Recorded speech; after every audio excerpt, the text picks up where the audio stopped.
در این غوغای وصف ناپذیر خلقت اوست که اینک در اعماق اقیانوس ها، آنجا که ظلمتی مطلق بر آن حاکم است، این چنین خیره کننده خودنمایی می کند.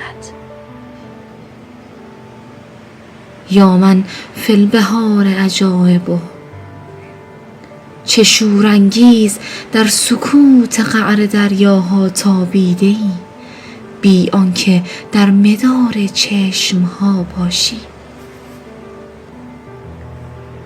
اگر نمی از وجود نامحدودت این چنین شگفت زده می کند، پس اعماق اقیانوس ذاتت چگونه است؟ یا مصور که بدون طرح و نقشه قبلی صورتگری می کنی، به راستی تو کیستی ای ذات ناشناخته و مرموز پرستیدنی؟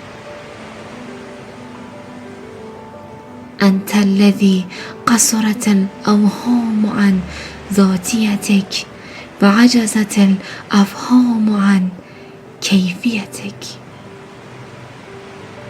تو همانی که دست اوهام به ذاتت نمی رسد و فهمها از درک چگونگیت عاجز و ناتوان است.